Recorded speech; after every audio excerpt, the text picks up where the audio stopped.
Hello, grade 8 students. Today I will be discussing graphing systems of linear inequalities in two variables.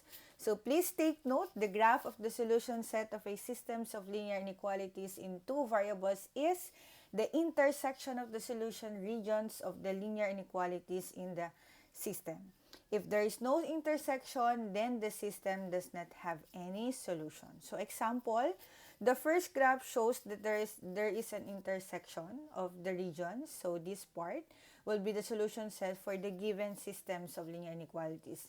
On the other one, as you can see, the two graphs did not meet or did not intersect. So therefore, the system of the linear inequalities in two variables doesn't have any solutions.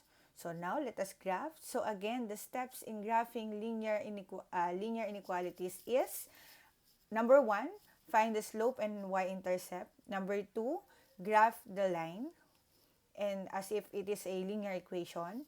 And then step number 3 is to use a test points. Usually we are using 0, 0 as our test point to check on which region should be shaded. Okay, so the first example is, let us graph y is less than or equal to x minus 2 and y is greater than negative 3x plus y. So as you can see, for this example, it's easier to find the slope and y-intercept because it is already in slope-intercept form. So the first one, the slope is 1 and your y-intercept is negative 2. So as an ordered pair, it is written as 0, negative 2. So now let us graph this one. So first to graph is your y-intercept, which is 0, negative 2. It is located on the negative y-axis. So 0, 0, negative 2. So it's here. So place a dot here. And then from your y-intercept, use the slope which is 1. So that is 1 over 1. So rise 1 unit upward and 1 unit to the right. So there you have the second point. And then we're going to connect the 2 points, of course, using a solid line because the inequality symbol of the first inequality is less than or equal to. So we're going to connect the dots using a solid line. Then, use the test point 0, 0. So again, what are we going to do is to write inequality and then simply substitute the value 0, 0 to x and y. So y will be 0 and x will be 0. Simplify. So this will be 0 is less than or equal to negative 2. We all know that this statement is false. So therefore, we should graph the region or away from our test point. So we should graph this region. So we should shade this region. So just like this. Next is for the second linear inequality, which is y is greater than negative 3x plus 5. Our slope here is negative 3 and y-intercept is positive 5, so 0, 5. So we need to first plot 0, 5. It is located on a positive y-axis, so it's here. So make a dot. And then from our y-intercept, our slope is negative 3, so that is negative 3. It means 3 units downward. So 1, 2, 1, 2, 3, and then 1 unit to the right. So here. And then make a dot. And here, our linear inequality symbol is greater than. So we're going to connect the dots using a dotted line. So just like this. And then use the test point again, 0, 0. Just simply substitute it to our inequality. So your x and y will be 0. So here, 0 is greater than 5. And we all know that this one is another false statement. So therefore, we should shade the region away from our test point. So as you can see here, the red and the blue graph overlap. So here, the solution set for these systems of linear inequalities will be this part.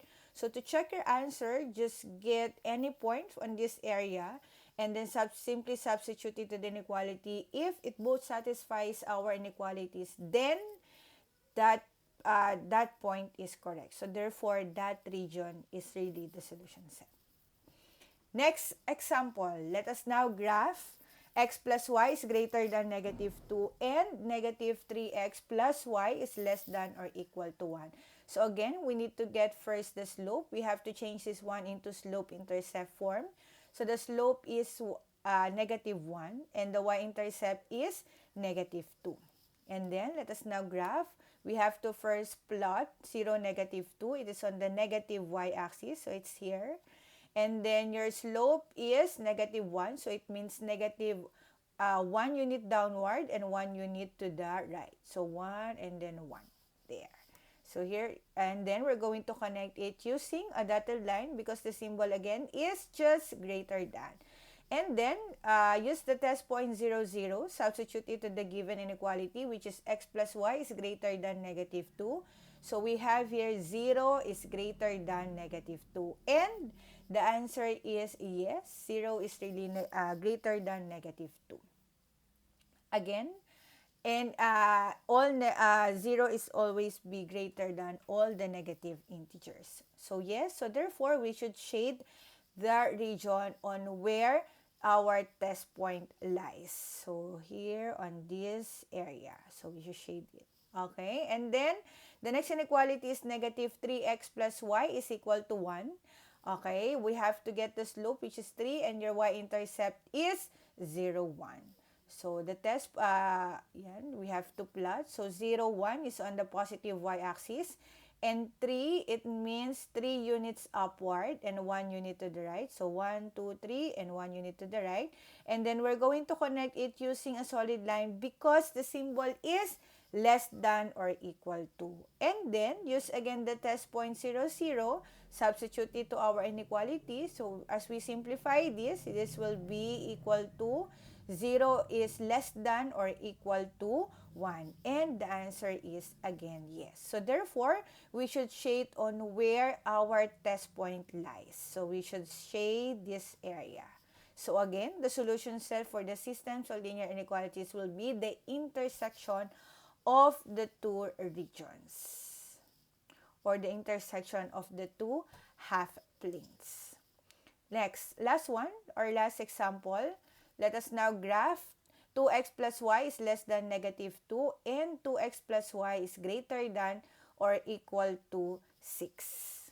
So the first inequality, okay, we're going to get the slope. We're going to change this one into slope-intercept form. Again, the slope-intercept form is y is equal to mx plus b. If you still have questions or you are still confused in getting the slope and y-intercept, don't hesitate to ask me and Sir Alex.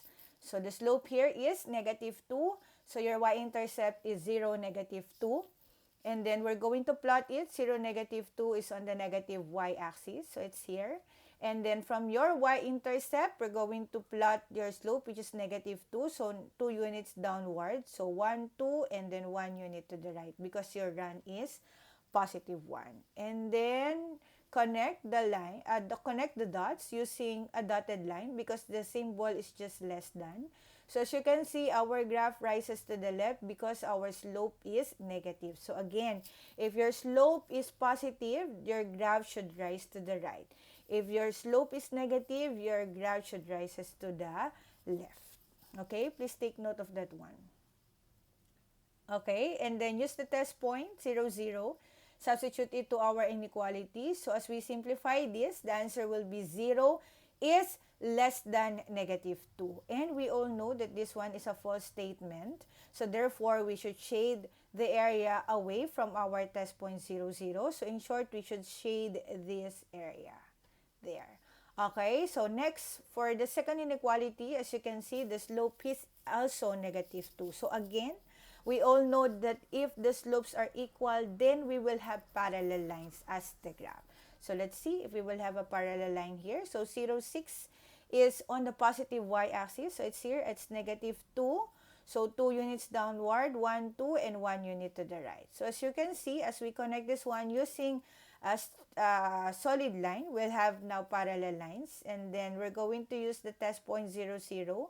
And as we substitute it to our second linear inequality, the statement will be 0 is greater than or equal to 2. And that is another false statement. So we have to shade the area on where, away from our test point. So we should shade this area. So as you can see here, the two half planes did not meet, or they don't have any intersection at all. So therefore, it has no solution. Okay, so but grade 8, not every parallel lines here doesn't have any solutions, because what if the other one would state yes, that will depend on our inequality. Therefore, there will be a solution, or there will be intersection of graphs. So uh, don't re- uh, don't answer it as if every time that you will see a parallel lines, your answer will always be no solution. That is always for every linear equation, but not always for systems of linear inequalities. Okay, that's it. I hope that you learned a lot. Okay. Again, if you still have questions, don't hesitate to ask me, Miss Ria, and Sir Alex. Thank you so much for watching grade 8. See you.